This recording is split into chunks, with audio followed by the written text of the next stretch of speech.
Heartfulness अभ्यास की हमारी मास्टर क्लासेस के तीसरे और अंतिम सत्र में पुनः आप सबसे मुलाकात करके हम बहुत खुश हैं। तो बिना विलंब किए आइए हम अपने ध्यान के अनुभव को गहन करने के लिए फिर से श्री कमलेश पटेल की ओर उन्मुख होते हैं। नमस्ते। आप सभी का हार्टफुलनेस मास्टर क्लास का जो तीसरा अंग है उस पर सबका आगमन है। मुझे बहुत आनंद है कि आप सब टाइम निकाल के कुछ सीखना चाह रहे हैं, सीख रहे हैं। अभी तक हमने क्या सीखा? खास तौर पे शिथिलीकरण, जिसको हम रिलैक्सेशन कहते हैं। हम शिथिल कैसे हो जाए, रिलैक्स कैसे हो जाए। दूसरा चीज़ हमने सीखा, ध्यान कैसे करें। और ध्यान के अंदर हमें कुछ और सीखना मिला कि हम विचारों को कैसे काबू में रख सकें, इस पर हमका नियंत्रण कैसे बढ़ाएं। तीसरी चीज़ हमने सीखी अब तक कि हमारे अंदर जो हालत पैदा होती है ध्यान के बाद, उसको कैसे बनाए रखें। चौथा कि जो हमारे मास्टर क्लास का दूसरा अंग है, सब्जेक्ट है, वो सफाई, आंतरिक शुद्धिकरण कैसे किया जाए और क्यों किया जाए, इसके बारे में हमने कुछ बातें बताई। आज ये पद्धति का तीसरे जो अंग है उसके बारे में हम बात करेंगे। जब सब कुछ फेल हो जाता है, असफल होता है, तब ये अंग सक्सेस लाने में महत्वपूर्ण एक तरह का अंग बन जाता है, जिसको हम कहेंगे प्रार्थना। जब सभी चीज़ के पीछे का दरवाज़ा बंद हो जाता है तो एक ही चाबी रह जाती है, प्रार्थना से सब दरवाजे खुल जाते हैं। लेकिन वो आखिरी साधन है, उसको बार बार उसके बाद यूज़ करना ठीक नहीं है। लेकिन जब हम ध्यान करते हैं या रात को सोने से पहले हमको ध्यानमय प्रार्थनामय याचनमय होके, याचनामय होके सोना पसंद करते हैं, तो प्रार्थना एक ज़रूरी अंग बन जाती है। तो प्रार्थना है क्या? प्रार्थना हम कैसे करें, किसे करें? तो आज इसके बारे में हम कुछ बात बताएंगे।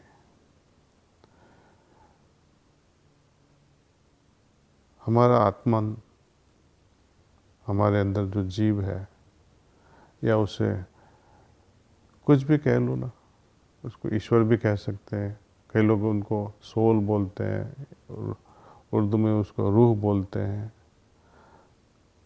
साइंटिफिक टर्म में आप कहेंगे कि लाइफ फोर्स। वो अपने हमारे जन्म से हमारे साथ ही है। मेरा आत्मा कहीं और खड़ा नहीं है या छुपा हुआ नहीं है। जो मेरी जो आत्मा है वो मेरे अंदर ही है, जन्म से मेरे साथ है। कब तक? जब तक कि वो सोचे कि अब जाने का टाइम आ गया, बात खत्म। तो बहुत इम्पोर्टेंट चीज़ है जिसके बिना हम बात नहीं कर पाते और आप सुन भी नहीं सकते। उसके बारे में हमने कभी सोचा है कि वो कैसे खुश रह सकते हैं, उसका पर्पस क्या है एम्बॉडीमेंट के लिए, कि हमारा जो जिसे कहते हैं कि हमने ये जन्म लिया, उसका पर्पस क्या है, इसका रहस्य क्या है, उसका ध्येय क्या है। खास करके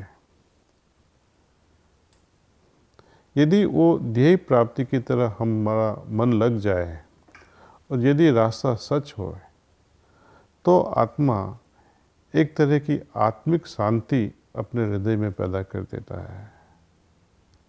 यदि कोई भी चीज़ गलत हो तो वो उनके प्रोग्रेस के लिए, आत्मा की प्रोग्रेस में काम नहीं आता है, तो वो हमारे अंदर अशांति पैदा कर देता है। जो भी कुछ चीज़ अच्छी हो उसके रिवॉर्ड में हमको शांति मिलती है, और जो चीज़ अच्छी नहीं हो, जो आत्मा के लिए अच्छी नहीं है, तो उससे अशांति पैदा हो जाती है। फिर भी कई लोग आर्गुमेंट तो करते रहते हैं कि आत्मा है, उसका प्रूफ क्या है। उसका कोई प्रूफ तो नहीं है, लेकिन एक चीज़ तो हम ज़रूर मानते हैं कि जिस दिन से हम इस दुनिया में आए हैं, एक उदाहरण देख लीजिएगा कि जब बच्चा पैदा होता है, फर्स्ट टाइम इस दुनिया में आता है तो वो रोने लगता है। यदि वो बच्चा नहीं रोएगा तो डॉक्टर्स लोग उसके पाँव पकड़ के उसको उल्टा करके पीछे से थोड़ा टैपिंग करते हैं तो उसका ब्रीदिंग स्टिमुलेट करता है, रोने लगता है तो ब्रीदिंग शुरू हो जाता है। अभी भी नहीं रोए तो क्या होएगा, उनकी माँ रोएगी, क्योंकि जो चीज़ जो आने वाली थी, जो उसको जान दे रही थी या जो उसको लाइफ दे रहा था, जीवन दे रही थी, वो नहीं आई। ये हकीकत है कि जब से वो है हमारे साथ, जन्म के साथ से वो चलती रहेगी।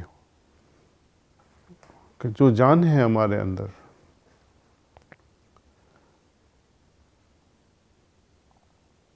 एटलीस्ट उनके बारे में सोच के एक तरह का भाव उमड़ना है कि थैंक यू, एटलीस्ट उसका आभार व्यक्त करना है। प्रार्थना में हम कुछ मांगना नहीं चाहते कि ईश्वर मुझे ये दे या वो दे। हमारे लिए ईश्वर वही है कि जो ईश्वर का अंग है, ईश्वर का अंश है, सॉरी अंग नहीं, अंश। वही ईश्वर का अंश हमारे अंदर है, जिसको हम आत्मन कहते हैं। उनकी वजह से अपनी गाड़ी चलती रहती है। यदि हम प्रार्थना करेंगे किसी और को तो उचित नहीं होगा। जब हम प्रार्थना करते हैं मालिक, तो मालिक तो अंदर है, तू ही मेरा ध्येय है, ईश्वर ही मेरा ध्येय है। आध्यात्मिकता में इसके अलावा और ध्येय क्या हो सकता है। और उनकी प्राप्ति की में हमारा बंधन क्या है, क्या हमें रोकता है, कौन सी चीज़ ऐसी है दुनिया में जो हमें आत्ममिलन में रुकावट बन जाता है।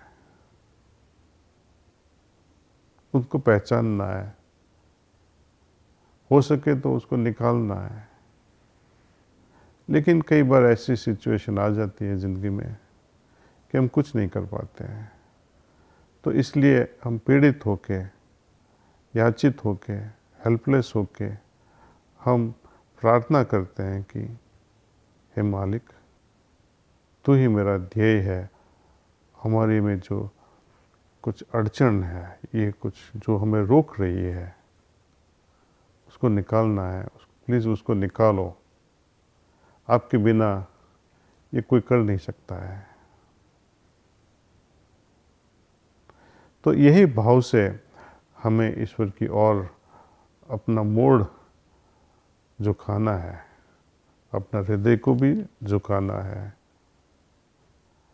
ये प्रार्थना हम जब सुबह उठ जाते हैं या रात के सोने के समय या ध्यान करने के समय या कोई खास करके इम्पोर्टेंट चीज़ होए, तब हम प्रार्थना कर सकते हैं। तो हम हार्टफुलनेस जो मेडिटेशन है, हमारी एक प्रार्थना है जिसमें 4 लाइन्स है। हम जो प्रार्थना आपको सिखाने जा रहे हैं उसमें कुछ रहस्य छुपा नहीं है, ना ये कोई सीक्रेट है। आप सब कर सकते हैं, सबको सिखा भी सकते हैं, सबको यानी किसी को भी आप सिखा सकते हैं। प्रार्थना ऐसे शुरू कर जाती है, पहले आंख जेंटली बंद करके एक तरह का पूज्य भाव अपने हृदय में लाना है। पहले तो जैसे कि हमारा दिल झुक जाता है प्रेम से, जैसे कि हम ईश्वर के उनकी गोद में बैठ जाते हैं, ऐसा सोचें।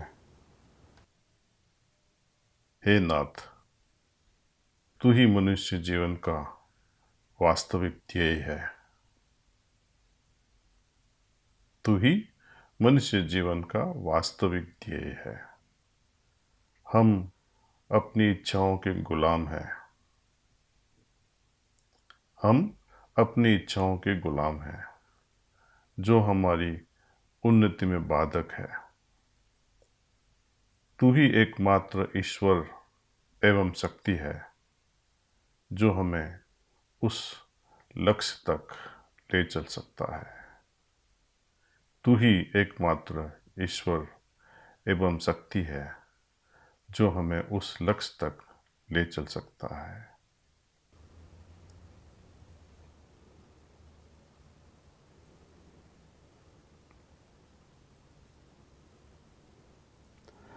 तो ये प्रार्थना ध्यान के पहले एक बार करना अच्छा रहेगा, और रात को सोने से पहले एक बार, 2 बार, 3 बार ये प्रार्थना को रिपीट करना है। मंत्र जैसे नहीं, लेकिन जब ये हम प्रार्थना करते हैं तो हर लफ्ज़ पे, हर शब्द पे हमको रुकना है, उसका अर्थ समझना है, और अर्थ समझने के बाद उस पर मनन करना है। मनन करते करते ध्यानमय होके उसमें सो जाना है। यदि हम प्रार्थना इस तरह करेंगे तो एक तरह का कनेक्शन ईश्वर के साथ जुड़ जाता है। रात को गहरी नींद में भी ऐसा लगेगा कि हम किसी विशाल शक्ति के साथ जुड़े हुए हैं। ऐसी नींद के बाद हम जब सुबह उठ जाते हैं तो लगेगा कि यस, हमारा कनेक्शन अभी भी जारी है। जब रात को सोते हैं तब एक तरह की तमन्ना से सोते हैं, एक तरह की बेचैनी से सोते हैं कि कब सुबह हो और हम ध्यान में लीन हो जाए। यदि ऐसी जिज्ञासा न हो, ऐसी बेचैनी न हो, तो एटलीस्ट आर्टिफिशियली भी ईश्वर से प्रार्थना करना है, आर्टिफिशियली भी, कि चलो भगवान हमको ऐसी हालत पैदा कर दो, में सुबह ध्यान करने के लिए बेचैनी नहीं है तो उसको पैदा करो। असल नहीं है तो फेक उसको पैदा करो। असली आंसू नहीं है, नकली आंसुओं को बहना हम शुरू करते हैं तो एक दिन वो असली होना ही है। तो प्रार्थना ऐसे करें कि उनकी ग्रेस, मालिक की ग्रेस हमारे हृदय में प्रवेश करें, उसके साथ हम जुड़ जाए। चाहे यह हमारा सोने का टाइम हो, या ध्यान का टाइम हो, या कुछ अच्छा काम करने की शुरुआत हो। तो इस तरह हम प्रार्थना करते हैं। इसमें हम कुछ मांगते नहीं हैं। आपने देखा होगा, हमने इस प्रार्थना से कुछ मांगा नहीं है कि ईश्वर तू मुझे ये दे या वो दे। हम इतना ही कहते हैं कि हमारी इच्छाएं हमारी उन्नति में बाधक है, और उसका सॉल्यूशन भी कहते हैं कि हे मालिक, बिना तेरी सहायता तेरी प्राप्ति असंभव है। दूसरा अंग या खास उसका महात्म्य हम देखें तो हम खुद के लिए कुछ मांगते नहीं हैं। हम कहते मनुष्य जीवन का ध्येय है, मेरा ही नहीं सबका। ईश्वर सभी का ध्येय है। हमारी इच्छाएं जो है, जब हम कहते हैं हमारी इच्छाएं हमारी उन्नति में बाधक है, तो वो हम ऐसा नहीं कहते कि मेरी इच्छा है, मेरी उन्नति, हमारी उन्नति के बारे में हम बात कर रहे हैं, हम सब की उन्नति के बारे में बात कर रहे हैं। तो ये हार्टफुलनेस द्वारा ये जो प्रेयर, यदि आपको याद न रहे तो हम आपको बाद में बताएंगे कि उसको कंप्यूटर से कैसे डाउनलोड किया जाए। यदि आप सब फिर से तैयार हो तो हम प्रेयरफुल मूड से अभी ध्यान करने की कोशिश करेंगे। जैसे हमने पहले दिन ध्यान किया था वैसे ही आप हल्की से धीरे से अपनी आंखें बंद करें।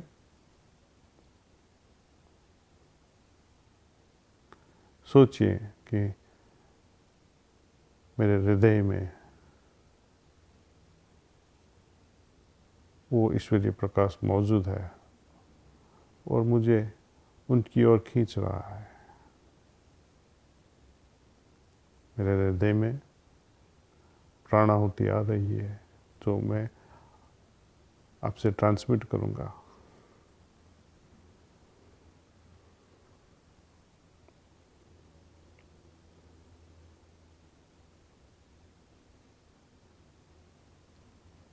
यदि विचार आए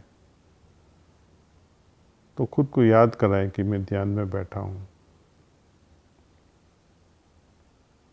यही ध्यान हम 20 मिनट या 25 मिनट तक आज करेंगे। चलो ध्यान करते हैं।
बस कीजिए, दैट्स ऑल।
तो हर ध्यान के बाद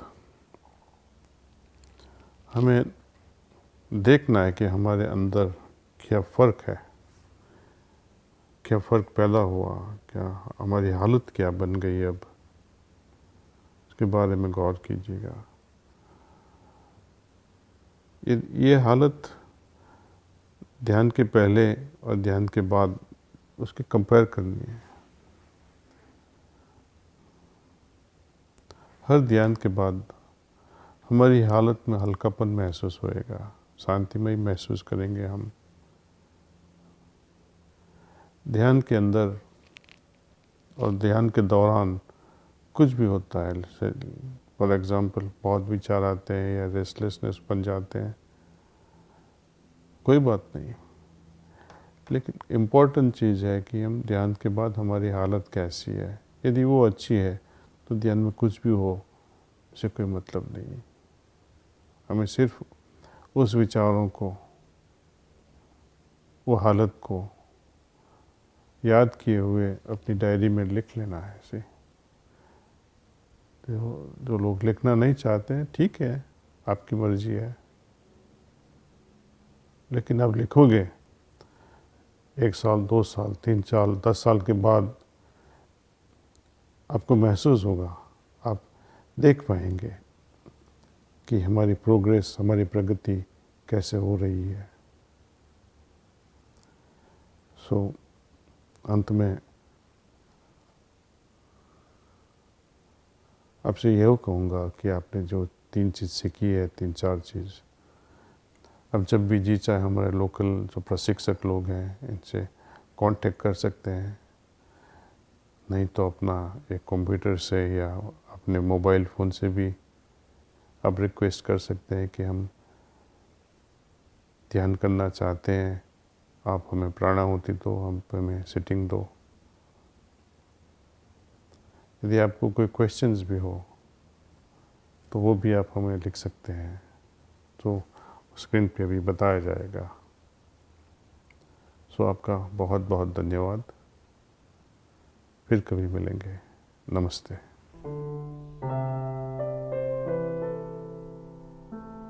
पिछले कुछ दिनों में आप सभी से जुड़कर हम बहुत खुश हैं और हमारा विश्वास है कि आपको एक ऐसा अभ्यास मिला है जिसे आप अपने दैनिक जीवन में अपना सकते हैं और इसे जीवन भर जारी रखते हुए ध्यान की गहराई में जा सकते हैं। आपको शुभकामनाएं। नमस्ते।